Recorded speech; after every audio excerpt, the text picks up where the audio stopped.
Hello students, आज के इस वीडियो में हम chapter 1 electric charge and field unit electrostatics उसकी एनसीईआरटी एक्सरसाइज को सोल्व करने वाले हैं।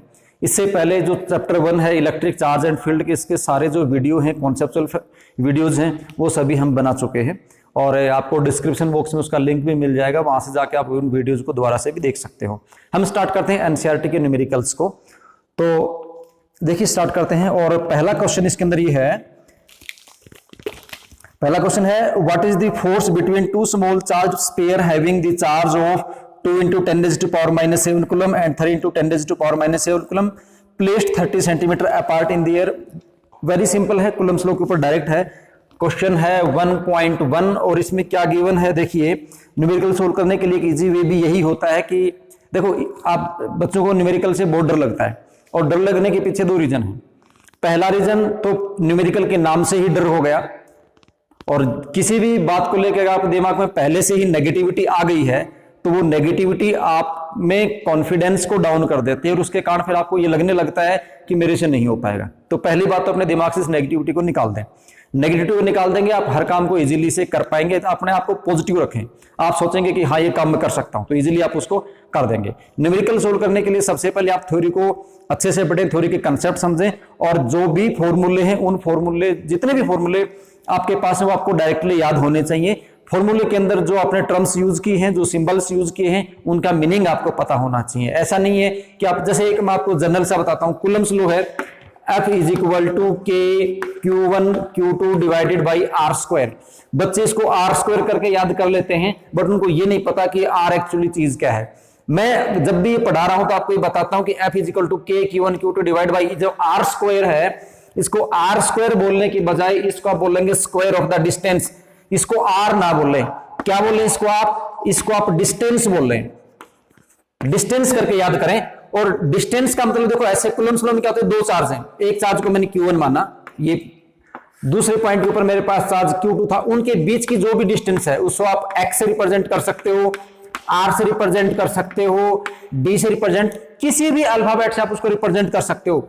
मोस्टली हम इसको R से ही रिप्रेजेंट करते हैं तो बच्चे इसको R² से याद करके कंफ्यूज हो जाते हैं। ठीक है, तो आपको क्या करना है, इसको याद करना है स्क्वायर ऑफ द डिस्टेंस करके, R² करके याद नहीं करना है। देखिए क्वेश्चन पे चलते हैं, डायरेक्ट इसी के ऊपर बेस है। क्या लिखा है कि पहला जो चार्ज है Q1 वो है आपके पास 2 × 10⁻⁻7 कूलम है। Q2 की जो वैल्यू है वो 3 × 10⁻⁻7 कूलम है और जो डिस्टेंस है D = वो आपको गिवन है, D बोलो R बोलो X कुछ ही बोलो, वो गिवन है 30 सेंटीमीटर। क्वेश्चन से एक बात का आपको ध्यान रखना होता है, ये जितने भी आपके पास फिजिकल क्वांटिटीज यहाँ पे दे रखी हैं सभी का जो सिस्टम ऑफ यूनिट है वो सेम होना चाहिए। जैसे ये कूलम में है, ये कूलम में, ये एसआई सिस्टम में है और ये सीजीएस सिस्टम में है, इसको मीटर में कन्वर्ट कर लेंगे तो ये हो जाएगा 30 × 10⁻² मीटर। ये सारी वैल्यूज फॉर्मूले में पुट कर दो। के की वैल्यू को याद करके रखना, 9 × 10⁻9 होता है न्यूटन मीटर स्क्वायर पर कूलम स्क्वायर होता है। Q1 की वैल्यू आपको पता है, Q2 की वैल्यू आपको पता है, R की वैल्यू यहां से आपने मीटर में कर ली, वैल्यूज पुट करेंगे, रिजल्ट आ जाएगा। क्वेश्चन नंबर 2 पे चलते हैं and question number 2 is the electrostatic force on A small sphere of the charge 0.4 microcoulomb. देखिए 1 by 1 करके लिखते हैं। जितना भी न्यूमेरिकल में एक बात और ध्यान रखा करो, आप जब आप क्वेश्चन को पढ़ रहे हैं उस क्वेश्चन को पढ़ने के दौरान जितना आपको समझ में आता है उतना लिखते चले जाएं। जो जो इन्फॉर्मेशन आपको उसमें मिलती है उन सभी को आप अलग अलग करके नोट डाउन कर लें और उसी के अकॉर्डिंग आपका जो क्वेश्चन है आपको पता लगेगा कि बहुत आसान होता जा रहा है, उससे आपको एक आइडिया मिल जाएगा। दो बातों पर फोकस करें न्यूमेरिकल सोल्व करने के दौरान। जब आप पढ़ रहे हैं तो सबसे पहले आप क्या करेंगे, जितना आपको समझ में आता है उतना लिख लें। फिर आप ये देखें कि आपको गिवन क्या है और आपका उसके बाद पूरा फोकस होना चाहिए पूछ क्या रखा है, आपसे क्वेश्चन में क्या निकलवाना चाहता है, व्हाट इज आस्क्ड। जो भी पूछा गया है उसका आप जो गिवन टर्म है उसके साथ रिलेशन याद करके देखें, है ना। जैसे इसी क्वेश्चन में जो बहुत ही सिंपल था, इसने क्या क्या रखा था, दो चार्ज गिवन है, बीच की डिस्टेंस है, फोर्स बताइए। तो पहले आपने चार्जेस लिखे, डिस्टेंस लिखी और उसके बाद क्या पूछ रखा था कि फोर्स बताइए। तो आपको फोर्स का तुरंत रिलेशन याद आ गया कि फोर्स का रिलेशन तो ऐसा कुछ होता है। नेक्स्ट क्वेश्चन में देखते हैं। पहला जो चार्ज है 1.2 क्वेश्चन है, Q1 जो है वो गिवन है आपके पास 0.4 माइक्रो है तो 10⁻⁻6 कूलम, हम एसआई सिस्टम में लिख लेंगे। क्यों? क्योंकि इसमें ये जो फॉर्मूले में के होता है इसका वैल्यू हमें जो याद है 9 × 10⁻⁹ वो एसआई सिस्टम में याद है, इसलिए जितने भी आपके पास आएंगे सभी को एसआई में लिखना पड़ेगा आपको। तो ये आपके पास हो गया 0.4 microcoulomb due to another small charge of charge. दूसरा क्या है, Q2 इज इक्वल टू है -0.8 इंटू 10⁻⁴, ये भी हो जाएगा -6, ये भी माइक्रोकूलम है। -6 इन एयर इज, डिस्टेंस है उनके, फोर्स है उनके बीच में, डिस्टेंस नहीं दे रखी है, इज 0.2 न्यूटन, 0.2 न्यूटन का फोर्स है। What is the distance between the two sphere? क्या पूछ रखा है? आर पूछ रखा है, डिस्टेंस पूछ रखा है। देखिए अब क्या करना है, फिर से वही पे आएंगे हम। आपको दो चार्ज गिवन है, फोर्स गिवन है, क्या पूछ रखी है? डिस्टेंस पूछ रखी है। तो तरीका वही है, फोर्स गिवन है, चार्जेस गिवन है आपके पास, तो डिस्टेंस में कैसे निकाल सकता हूं, ये फॉर्मूला आपको रिकॉल करना था। तो आप देखोगे कि कूलम्स लॉ से निकाल सकते हैं F = K/Q1/Q2/R²। तो यहां से R² आपके पास कितना आ गया, K/Q1/Q2 divided by force and R इसका अंडर रूट, वैल्यूज पुट करेंगे, कैलकुलेशन कर लेंगे। क्वेश्चन नंबर 3 है 1.3, check that the ratio Ke² divide by G MP is dimensionless. देखिए क्या गिवन है आपके पास एक रेशियो दे रखा है जिसमें डाइलेक्ट्रिक कांस्टेंट के charge of electron Ke² divided by universal gravitational constant mass of electron and mass of proton is dimensionless. तो आपको प्रूव करना है कि ये डायमेंशनलेस है। कैसे करेंगे डायमेंशनलेस प्रूव? डायमेंशनलेस होने का मतलब है कि इसकी कोई यूनिट नहीं है। यूनिट एंड डायमेंशन क्लास 11 में आपने पढ़ी है ना। डायमेंशनलेस होने का मतलब है इसकी कोई यूनिट नहीं है, इसका सिर्फ और सिर्फ मैग्नीट्यूड है। निकाल के देख लेते हैं। देखिए डायमेंशनलेस प्रूव करने के लिए आप क्या करोगे, इन सभी की इंडिविजुअल यूनिट रख दो। के है डाइलेक्ट्रिक कांस्टेंट जो आपके पास होता है, इसकी जो वैल्यू होती है, वैल्यू नहीं लिखनी मुझे, सिर्फ यूनिट लिखनी है। तो इसकी यूनिट आपके पास हो जाएगी न्यूटन मीटर स्क्वायर पर कूलम स्क्वायर।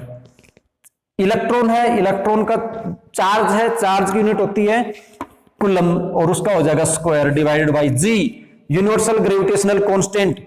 अगर यूनिट डायरेक्टली याद नहीं है तो न्यूटन लॉ ऑफ ग्रेविटेशन याद करो, F = G m1 m2 divided by क्या था, स्क्वायर ऑफ द डिस्टेंस। जी की यूनिट आपको निकालनी है, तो कैसे निकालेंगे जी की यूनिट? जी इक्वल टू हो जाएगा F R² divided by m1 m2। ऐसे करके आपको हर चीज याद रखने की जरूरत नहीं है, आपको जो पॉइंट्स हैं उनको आपस में कनेक्ट करते हुए चलना है। जब पॉइंट्स को आपस में कनेक्ट करते हुए चलेंगे तो आप सब कुछ इजीली कर पाएंगे। अब देखिए फोर्स की यूनिट क्या होती है, फोर्स की यूनिट होगी न्यूटन, आर डिस्टेंस है, डिस्टेंस यूनिट क्या होगी मीटर, तो ये होगा मीटर स्क्वायर। मास है तो क्या हो जाएगा किलोग्राम स्क्वायर, इसको मैं ऊपर लिख देता हूं, इनटू क्या हो जाएगा किलोग्राम स्क्वायर। हो गया newton metre square coulomb square C² divide by newton metre square, और आपके पास क्या हो गया ये पर किलोग्राम स्क्वायर। अब देखिए यहां से C² तो C² को कैंसिल कर देगा, न्यूटन जो है वो न्यूटन को कैंसिल कर देगा, मीटर स्क्वायर है वो मीटर स्क्वायर को कैंसिल कर देगा, यहां पे डिवाइड जी की यूनिट लिख दी थी, ME और MP है। ME क्या है, mass of electron mass of proton, तो ये भी क्या हो जाएगा किलोग्राम स्क्वायर, क्योंकि जी और ये मास था ना, किलोग्राम स्क्वायर से क्या किलोग्राम कैंसिल हो गया, दैट इज इक्वल टू क्या है 1 एक मैग्नीट्यूड है, इसकी कोई यूनिट नहीं होती, मतलब रेशियो का एक फैक्टर आया है ना, कितने इन दोनों के बीच में रेशियो कितना आया, कोई यूनिट नहीं आई, इसका मतलब क्या ये डायमेंशनलेस है। आगे देखा look up to the table of the physical constant and the dimension of the value of this ratio. इस रेशियो की कोई डायमेंशन है ही नहीं, है ना। What does the ratio signify, तो रेशियो किसको सिग्निफाई करता है, टेबल देख लेंगे हम, टेबल देखने की जरूरत हमें है भी नहीं, यहाँ पे हमारे पास डायरेक्ट लेके आ गया, ये रेशियो 1 आ गया। नेक्स्ट क्वेश्चन पे चलते हैं, क्वेश्चन 1.4 है, explain the meaning of the statement of electric charge of a body is quantized. क्या मतलब है, सिंपल डेफिनेशन थ्योरी में आपने पढ़ा था, क्वांटाइजेशन का मतलब है कि किसी भी बॉडी के ऊपर जो चार्ज होता है वो प्लस माइनस NE होता है। इसका मतलब क्या होगा, किसी भी बॉडी के ऊपर जो चार्ज होगा वो इंटीग्रल मल्टीपल होगा इलेक्ट्रॉनिक चार्ज का। क्या होगा, इंटीग्रल मल्टीपल ऑफ होगा इलेक्ट्रॉनिक चार्ज का। En जो है आपके पास इंटीग्रल होल नंबर है, 1 2 3 4 5 एंड सो ऑन, ऐसे n की वैल्यू चल सकती है। और क्वेश्चन नंबर 2 है, इसका बी पार्ट है, why one can ignore quantization of electric charge when dealing with the macroscopic that is the charge on the large scale. जब हम लार्ज स्केल पे चार्ज को डील करते हैं तो जो क्वांटाइजेशन, ये क्वांटाइजेशन है, इसको हम इग्नोर कर देते हैं। क्यों कर देते हैं, रीजन सुनिए। उससे पहले आप एक इसका इलस्ट्रेशन देखें और ध्यान से समझे, इसको विजुलाइज करके देखें। साइड में एक स्लाइड चल रही है, आप उस स्लाइड को भी आप ध्यान से देखें। आप क्या देखते हैं कि जब भी किसी हाईवे के ऊपर आप जाते हो, तो हाईवे पे आप जाते हो तो जैसे ही आपके हाईवे पे कुछ देर तक नजर गिरती है, तो वहां पे जो हाईवे पे एक रोड डिवाइडर की स्ट्रिप लगी होती है। वन साइड जो जाने वाले व्हीकल इस साइड से जाते हैं, आने वाले इधर जाते हैं, और बीच में क्या लगी होती है, एक स्ट्रिप लगी होती है। आप देखते हो कि कुछ देर तक तो वो जो स्ट्रिप है वो आप लोग को ब्रेक दिखाई देते हैं, एक स्ट्रिप, दो स्ट्रिप, तीन स्ट्रिप, ऐसे आपको 1 बाय 1 करके दिखाई देती है।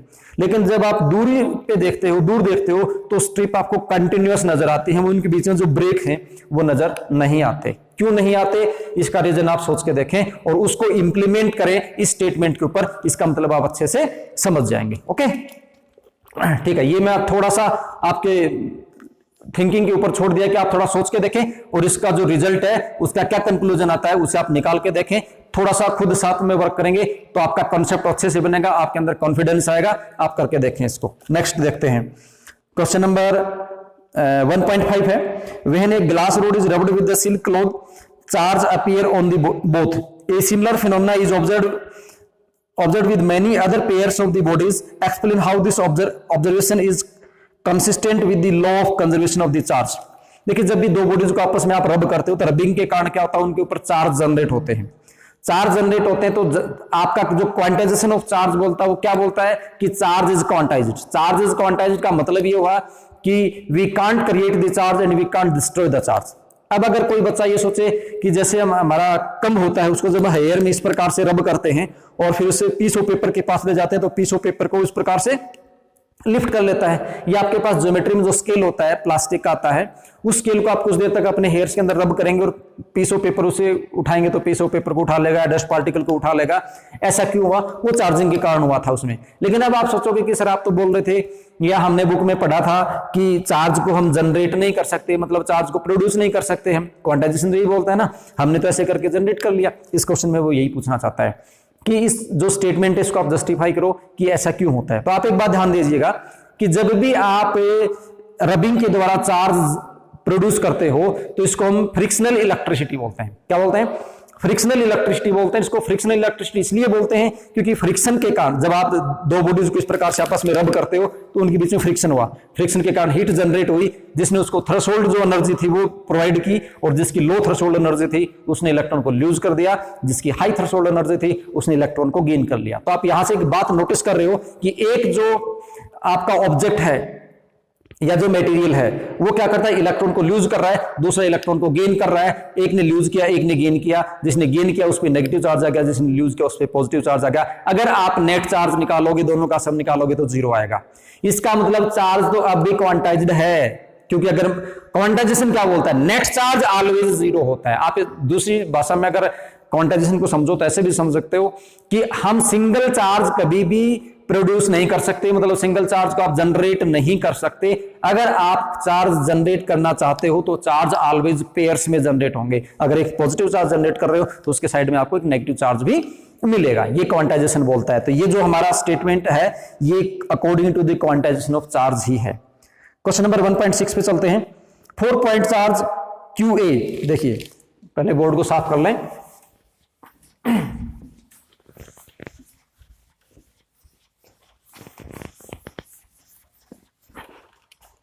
क्या है इसमें लिखा है, 4 पॉइंट चार्ज लिख लेते हैं 1 बाय 1। पहला है QA इज इक्वल टू है 2 माइक्रोकुलम, 2 माइक्रोकुलम। QB है वो है -5 माइक्रोकुलम, एंड QC है वो है 2 माइक्रोकुलम, एंड QD है वो आपके पास है -5 माइक्रोकुलम। ये आपके पास 4 चार्जेस हैं, are located at the corners of a square ABCD। ये कोई स्क्वायर है, इसके कॉर्नर्स का नाम है A, B, C और D, और इसके कॉर्नर के ऊपर ये जो चार्ज हैं ये लोकेटेड हैं। A के ऊपर ये चार्ज है, ये B का है, ये C का है और ये D वाला चार्ज है। तो मैं लिख देता हूं यहाँ पे, ये 2 माइक्रोकुलम है, ये -5 माइक्रोकुलम है, ये 2 माइक्रोकुलम है और ये -5 माइक्रोकुलम है। ऑफ द साइड 10 सेंटीमीटर, और उसकी जो साइड का मेजरमेंट है x वो 10 सेंटीमीटर है, तो मीटर में कन्वर्ट करेंगे 10 into 10⁻², that is equal to 10⁻1 metre. ये इसकी साइड का मेजरमेंट है 10⁻1 मीटर।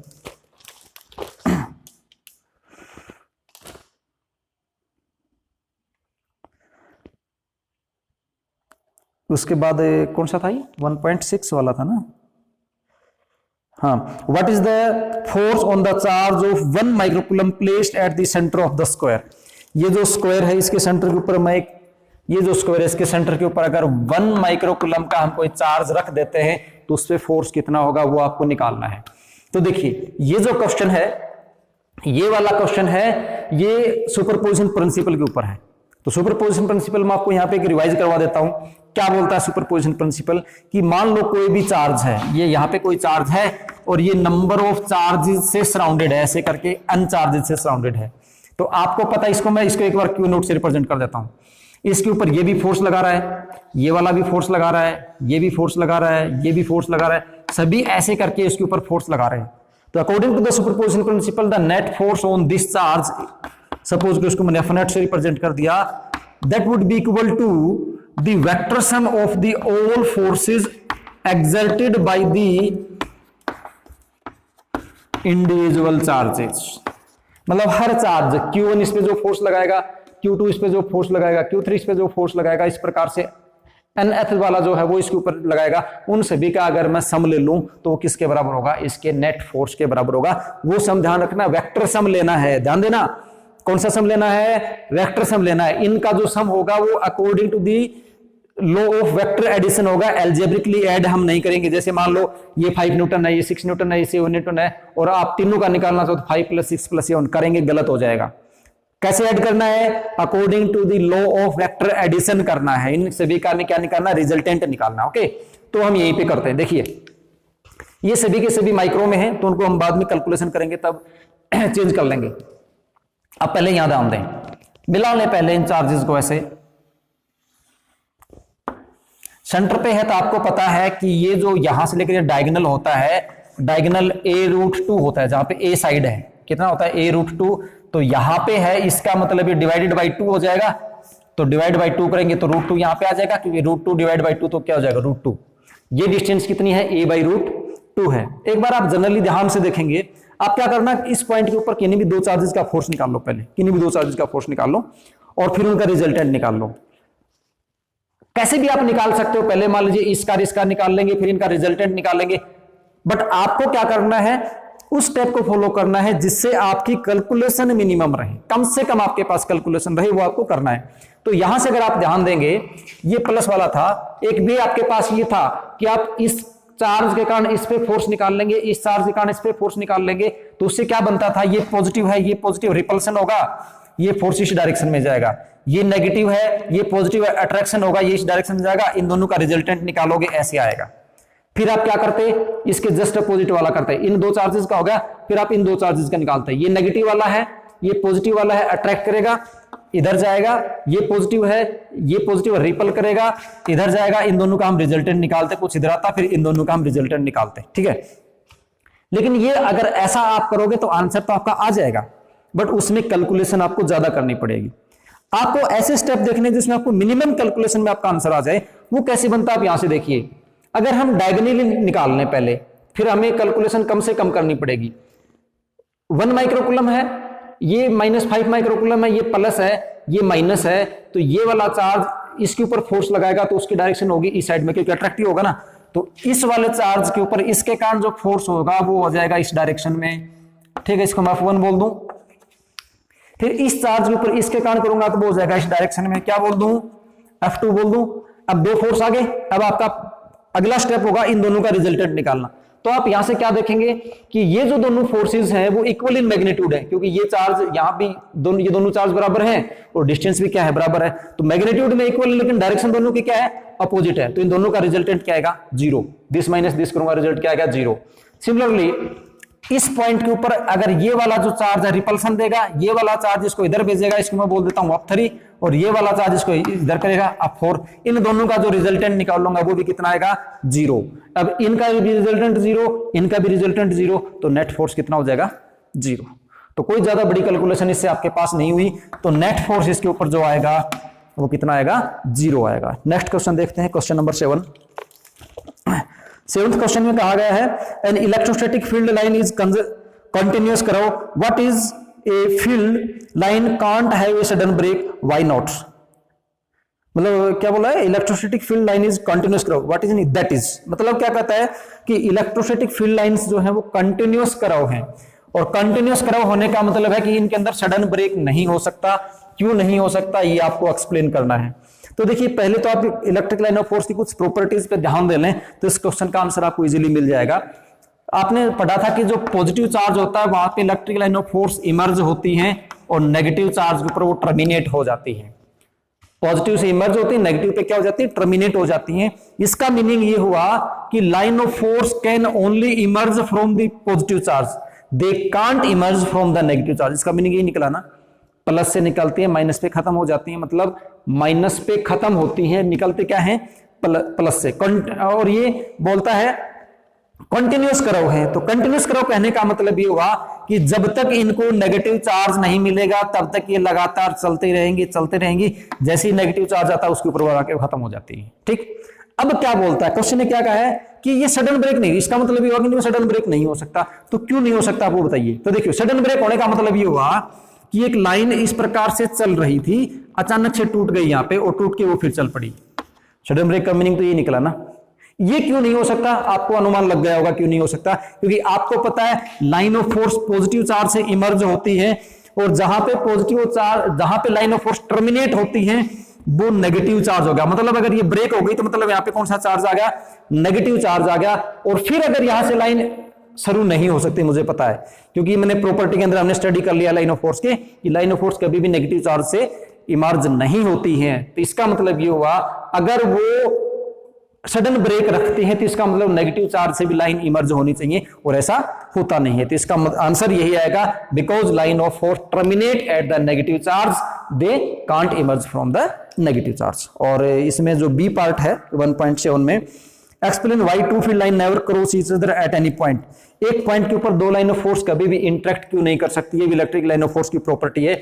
देखिए आपको पता है कि कोई भी इलेक्ट्रिक लाइन ऑफ फोर्स है, जैसे इलेक्ट्रिक लाइन ऑफ फोर्स है, कोई भी इस पे एक पॉइंट ले लिया, इसकी अगर आपको डायरेक्शन निकालनी हो इस पॉइंट के ऊपर इलेक्ट्रिक फील्ड की, तो हम कैसे करते हैं, उस पॉइंट के ऊपर क्या करते हैं, टेंजेंट ड्रॉ करते हैं। तो यहां से इसकी टेंजेंट ड्रॉ करेंगे तो इधर जाएगी, तो ये जो है वो रिप्रेजेंट करेगी इस पॉइंट के ऊपर पहले वाले इसका जो भी इलेक्ट्रिक फील्ड होगा उसकी, मतलब इस पॉइंट की जो डायरेक्शन होगी इस लाइन के कारण वो किधर होगी, इधर। मान लो अब कोई दूसरी लाइन है और उसको इस प्रकार से इसी पॉइंट के ऊपर क्रॉस कर जाती है ऐसे, तो इस पॉइंट के ऊपर अगर इस लाइन के कारण अगर आप नॉर्मल ड्रॉ करोगे, नॉर्मल नहीं टेंजेंट ड्रॉ करोगे, तो इसकी जो टेंजेंट होगी यहां से वो टेंजेंट ऐसे होगी। यस और नो, क्योंकि आपको पता है टेंजेंट ही तो डायरेक्शन देती है ना लाइन ऑफ फोर्स की, तो इधर इसकी टेंजेंट इधर होगी, तो इसको मैं क्या लिख दूं, E2। अब आप यहां से क्या देख रहे हैं कि at the point of intersection this point have the two different direction at the same time. समझ रहे हो बात को, एक पॉइंट एक ही टाइम में दो डायरेक्शन। अब सपोज करो ये जो चौक है और अगर ये चौक पूरा एक बॉडी बना रहे, मैं इसको ऐसे थ्रो करता हूं, टूटे नहीं पीछे, ध्यान रखना, मतलब इसकी दो बॉडीज ना बने, सिंगल बॉडी रहे, और इसको मैंने इसे थ्रो कर दिया, तो ये क्या दो डायरेक्शन में से जा सकता है, नहीं जा सकता ना। क्यों, क्योंकि सिंगल पॉइंट है, सिंगल पॉइंट वन टाइम में वन डायरेक्शन में ही जा सकता है, दो डायरेक्शन में वो नहीं जा सकता। तो यहां पे तो कॉन्ट्राडिक्शन हो गया ना। कॉन्ट्राडिक्शन में क्या हो गया कि अगर इस पॉइंट के ऊपर इंटरसेक्शन होता है तो इसका मतलब इस पॉइंट की दो डायरेक्शन जरूर होगी, और पहले से हमें ये पता है कि एक पॉइंट की दो डायरेक्शन हो नहीं सकती, तो पॉइंट की अगर दो डायरेक्शन नहीं हो सकती तो इसका मतलब वो इंटरेक्ट भी नहीं करेंगी। ओके, नेक्स्ट क्वेश्चन देखते हैं। क्वेश्चन है 1.8, 2 point charge Q A is equal to 3 microcoulomb, Q B is equal to -3 microcoulomb are located 20 centimetre apart in vacuum. Vacuum के अंदर रखे हुए, ठीक है। What is the electric field at the mid point O of the line AB joining two charge. कुछ बच्चे तो इस क्वेश्चन को देख के ये अनुमान लगाएंगे कि इक्वल चार्ज है, मैग्नीट्यूड अपोजिट है, मिड पॉइंट पे पूछ रहा है तो जीरो वगैरह आना चाहिए। अगर आपने थोड़ा सा भी फॉर्मूला याद कर रखा है तो आप क्या सोचोगे, जीरो आएगा। बट थोड़ा ध्यान से सोचना क्या बोलता है क्वेश्चन में कहा गया है 2 पॉइंट चार्ज QA, एक चार्ज है, इसको मैं QA से रिप्रेजेंट कर देता हूं, ये है 3 माइक्रोकूलम एंड सेकंड जो चार्ज है QB वो है -3 माइक्रोकूलम, -3 माइक्रोकूलम वो कौन है, QB, और इनका जो सेपरेशन है वो है 20 सेंटीमीटर। सेपरेशन कितना है, 20 सेंटीमीटर। क्या बोलता है इनका जो मिड पॉइंट है, ये वाला जो मिड पॉइंट है O, यहां पे इलेक्ट्रिक फील्ड बताइए कितना होगा। तो अगर आप थोड़ा सा ध्यान से देखें, +3 microcoulomb -3 microcoulomb separated by the some distance, तो क्या ये डाइपोल नहीं बनाता है, डाइपोल बना रहा है ना। आपको पता है डाइपोल में क्या होता है, एक पॉजिटिव चार्ज हो गया, दूसरा नेगेटिव चार्ज हो गया, और ये होगी डाइपोल लेंथ, क्योंकि डाइपोल लेंथ है ना। तो ये दोनों क्या बनाते हैं, डाइपोल बनाते हैं, ठीक है। 20 सेंटीमीटर है, इसका मतलब यहां से लेकर यहां तक की डिस्टेंस कितनी हुई, 10 सेंटीमीटर, और ये कितनी हुई, 10 सेंटीमीटर। डाइपोल के मिड पॉइंट के ऊपर इलेक्ट्रिक फील्ड कितना होगा। अगर आप सोच रहे हो कि इस पॉइंट पे निकालना है, ये प्लस है, इसका फील्ड प्लस आएगा, ये माइनस है, इसका फील्ड माइनस आएगा, दोनों को मैं ऐड कर दूं तो रिजल्ट 0 आएगा। बहुत से बच्चे ऐसे सोचते हैं और ऐसे सोच के छोटी सी गलती कर देते हैं। क्या गलती करते हैं, वो इस चीज को भूल जाते हैं, ये जो डाइपोल है ना, डाइपोल है, डाइपोल को भी छोड़ो, आप इलेक्ट्रिक फील्ड निकाल रहे हो, और इलेक्ट्रिक फील्ड एक वेक्टर क्वांटिटी है। कैसी क्वांटिटी है, वेक्टर क्वांटिटी है इलेक्ट्रिक फील्ड, और इलेक्ट्रिक फील्ड वेक्टर क्वांटिटी है, तो इसका जो एडिशन होगा वो अलजेब्रिकली नहीं होगा कि प्लस और माइनस में ऐड कर दिया, नो, ये वेक्टर एडिशन के अकॉर्डिंग होगा। तो देखिए कैसे होगा, मैं डाइपोल का एग्जांपल लेके बताता हूं। डाइपोल है, डाइपोल का अगर सेंटर लेंगे तो ये डिस्टेंस कितनी हो जाएगी, A, और ये डिस्टेंस कितनी हो जाएगी, A, ठीक है। तो इस पॉइंट के ऊपर O के ऊपर मुझे फील्ड निकालना है, इसको मैं A पॉइंट दे देता हूं, इसको B कह देता हूं। तो पहले मैं निकालूंगा FOA, अपनी E लिखेंगे ना, इलेक्ट्रिक फील्ड निकालना, फोर्स नहीं निकालना। तो इसको मैं E1 नाम दे देता हूं या EA दे देता हूं। A के कारण जो फील्ड होगा वो क्या होगा, फॉर्मूला होता है KQ divide by square of the distance. तो इस पॉइंट की चार्ज से डिस्टेंस कितनी है, A, ये हो गया A²। अब ध्यान दें, चार्ज कैसा है, पॉजिटिव है, कैसा है, positive, and we know that direction of electric line of force क्या होती है, outward from the positive charge. So this charge is positive, तो यहां पे इलेक्ट्रिक लाइन ऑफ फोर्स की जो डायरेक्शन होगी इस पॉइंट के ऊपर इससे दूर जाएंगी, मतलब इधर जाएंगी। ये हो गया आपके पास EA, ठीक है। EB का मैग्नीट्यूड निकालेंगे तो वो कितना हो जाएगा, KQ divide by square of the distance. तो यहां से यहां तक डिस्टेंस A है। अब ध्यान दीजिए, यहाँ पे ये कैसा चार्ज है, नेगेटिव चार्ज है, ठीक है। और नेगेटिव चार्ज में लाइन ऑफ फोर्स क्या होती है, अंदर की तरफ होती हैं, यानी नेगेटिव चार्ज के अंदर आती हैं। तो यहां से अगर इस चार्ज के कारण डायरेक्शन आप लिखोगे तो यहां से इस चार्ज के कारण जो डायरेक्शन होगी वो इधर हो जाएगी, ये कौन होगी, EB। अब रिजल्टेंट निकलना है, क्या निकलना है, नेट फील्ड E निकलना है। वो क्या निकलेगा, इन दोनों का रिजल्टेंट, और दोनों क्या है, सेम डायरेक्शन में, सेम डायरेक्शन में तो मतलब ऐड हो जाती है, ऐड हो जाएंगी। तो इसका मतलब नेट आपके पास आएगा EA plus EB, and the magnitude of EA and EB is the same, so we can write 2EA, or that is equal to KQ divided by half of the dipole length square। तो इस question में क्या करना है, dipole की length कितनी थी, 20 centimetre थी। कुछ बच्चे ये भी गलती कर देते हैं, जैसे 2A है ना, पूरा 2A डाइपोल लेंथ है, पूरा 2A डाइपोल लेंथ है। A और 2 अलग अलग चीजें नहीं है, ध्यान रखना। यहां से लेकर यहां तक की डिस्टेंस को मैंने 2A माना है। कई बच्चे क्या करते हैं, A को 20 सेंटीमीटर मान लेते हैं। A 20 सेंटीमीटर नहीं है, 2A 20 सेंटीमीटर है। तो 2A कितना था, 20 सेंटीमीटर था, तो 10⁻⁻ कितना हो जाएगा, 2 मीटर हो गया। अब मुझे इसका हाफ निकालना है, हाफ निकालना है, तो ये आपके पास यहां से लेकर यहां तक कितना हो गया, 10 × 10⁻² मीटर। हाफ डाइपोल लेंथ इतनी हुई। इस फॉर्मूले में वैल्यू पुट कर दो, आपके पास यहाँ पे इलेक्ट्रिक फील्ड आ जाएगा। तो इलेक्ट्रिक फील्ड E की वैल्यू हमारे पास यहाँ पे कितनी हो जाएगी, K होता है 9 × 10⁻⁹। Q माइक्रो में है, तो इसमें क्या करेंगे, 10⁻⁻6 कन्वर्ट कर देंगे, ऐसा ही में कन्वर्ट करना पड़ेगा आपको, divide by square of the distance. तो यहां पे क्योंकि इस पे निकालना था ना, तो ये डिस्टेंस हो जाएगी 10 × 10⁻², तो 10⁻⁻1 और उसका स्क्वायर।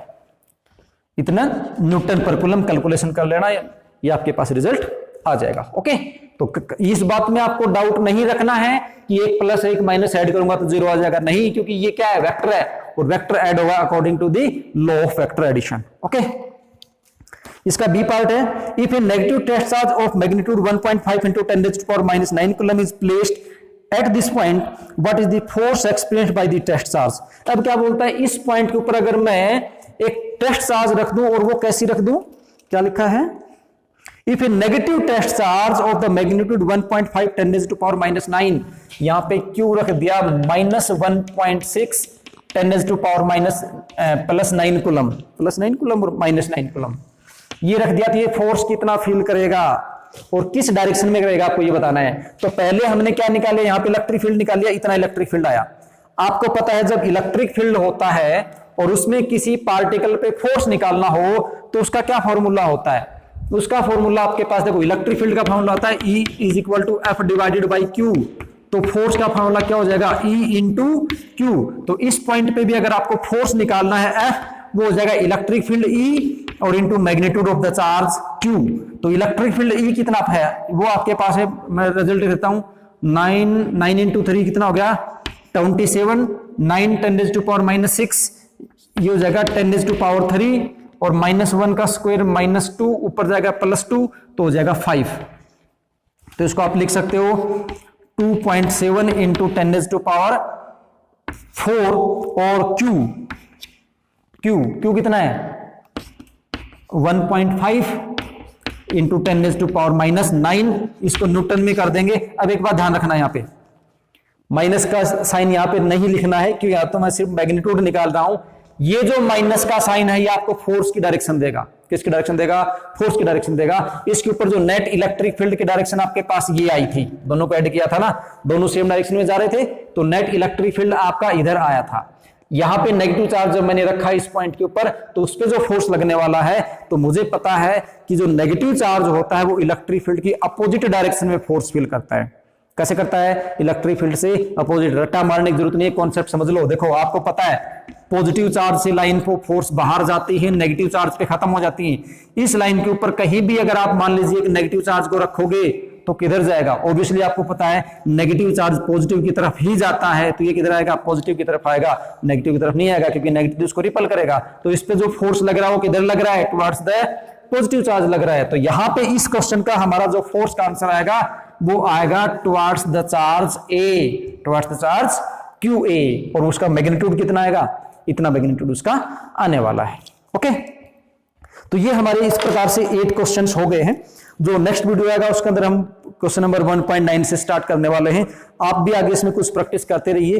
कोई भी प्रॉब्लम आपके पास आए तो कमेंट बॉक्स में आप क्वेश्चन नंबर डाल के छोड़ दीजिए, आपका कोई डाउट हो उसके साथ लिख के छोड़ दीजिए। मैं जो है नेक्स्ट वीडियो में उसको पूरी तरह से डिटेल में एक्सप्लेन कर दूंगा।